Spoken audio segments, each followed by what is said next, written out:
Olá a todos vocês, amados irmãos e irmãs. Hoje estamos dando continuidade ao nosso livro Suma Daimoníaca. Espero que tenha vindo ser de bom agrado, ser de bom, útil, de boa utilidade na vida de vocês, esses ensinamentos.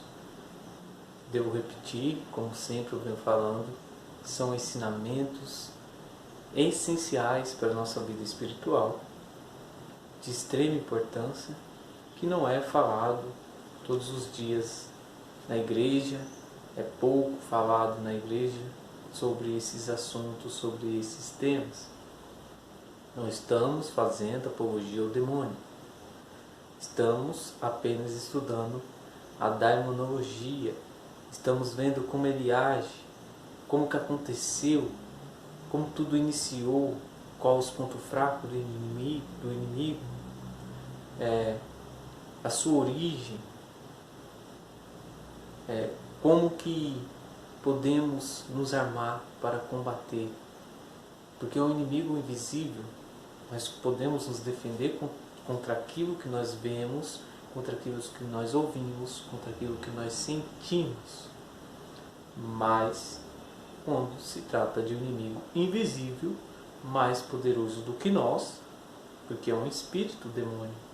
A gente, sem Deus, somos fantoches nas mãos do demônio. Então é bom a gente ter esses conhecimentos e saber com quem estamos nos dando. Hoje, quarto capítulo, parte 5, vamos falar dos seguintes temas. Questão 62. Qual é o demônio meridiano? E questão 63. Como os anjos ocupam o seu tempo. Olha só. Qual o demônio meridiano? Como os anjos ocupam o seu tempo. Estamos reunidos em nome do Pai, do Filho e do Espírito Santo. Amém. Vamos pedir a intercessão de São Miguel Arcanjo sobre a nossa vida, sobre a nossa família, sobre o nosso trabalho, os nossos filhos, sobre a nossa igreja, perseguida desde o início. São Miguel Arcanjo, defendei-nos do combate. Seja o nosso refúgio contra as maldades, as ciladas do demônio. Ordene de Deus instantemente pedimos. E a vós, príncipe da milícia celeste, pelas virtudes divinas, precipitai o inferno a Satanás e a todos os espíritos malignos que andam pelo mundo para perderem as almas. Amém. Iniciamos o quarto capítulo, parte 5 do livro Suma Daimoníaca, do padre exorcista José Antônio Forter. E esse quarto capítulo vem falando das questões teológicas. E a questão 62, com o seguinte tema: qual é o demônio meridiano? A ascedia é contínua e intensa. Vontade pelas coisas espirituais que sofrem os ascetas em determinado momento da evolução de sua vida interior. O demônio que tenta aos que se mortificam com a ascedia é chamado pela tradição demônio meridiano. O nome de meridiano vem de uma má tradução do versículo do Salmo 91, versículo 6, por São Jerônimo. O Salmo dizia em hebraico: não tenha medo, a destruição que assola no sul. Mas São Jerônimo o traduziu como: não tenha medo do demônio meridiano. Meridianos, em latim, significa tanto do sul como do meio-dia. Desde que o versículo na Vulgata ficou assim, foram muitos os comentaristas que construíram suas exegeses sob a segunda acepção da palavra latina. E assim foi sendo criada toda uma literatura que falava do demônio que vinha para tentar os eremitas ao meio-dia. Por que ao meio-dia? Porque era essa hora para descansarem do trabalho da parte da manhã, depois do almoço.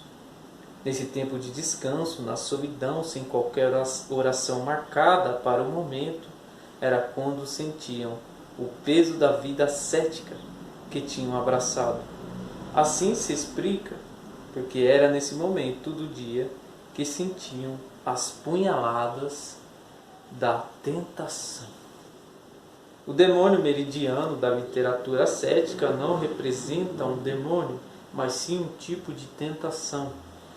Ou seja, um sentimento contínuo, prolongado de desânimo, que os eremitas sofrem ao sentir a dureza da vida que abraçaram, unido a uma despreocupação pelas coisas espirituais. Isso que acabo de escrever é o que a tradição espiritual entende por demônio meridiano. Pois bem, além disso, é o nome de algum demônio que, em particular, todas as tentações se assedia, procede de um demônio. Se for um demônio em particular, isso é algo de que nunca poderemos ter plena certeza. Mas em caso de possessão, um demônio havia dito que Meridiano era o quinto demônio na importância da hierarquia demoníaca. Mas, uma vez que não está dito na Bíblia, não podemos estar certos. A pergunta sobre se a tentação assedia procede sempre do demônio, a resposta é que não necessariamente. Uma pessoa que se encontra em situação de renúncia total dos prazeres do mundo pode sofrer essas tentações sem a necessidade da intervenção do demônio. Uma pessoa que se renuncia dos prazeres do mundo, que vive essa renúncia, pode viver essas tentações sem a necessidade do demônio. Questão 63. Como os anjos ocupam o seu tempo? O que os anjos fazem durante o seu dia? Como que eles gastam o seu tempo? No mundo dos anjos, como ocorre nos seres humanos, alguns se ocupam com algumas coisas e outros com outras. Embora os anjos não tenham de cultivar ou construir casa, nem fazer artefatos, nem nada de tudo aquilo que ocupa o nosso tempo, os anjos estão empenhados em glorificar a Deus e se aprofundar no mundo do conhecimento, em se relacionar entre si e em ajudar aos homens. O mundo intelectual é um mundo tão vasto que eles se ocupam de maneira bastante semelhante a nós.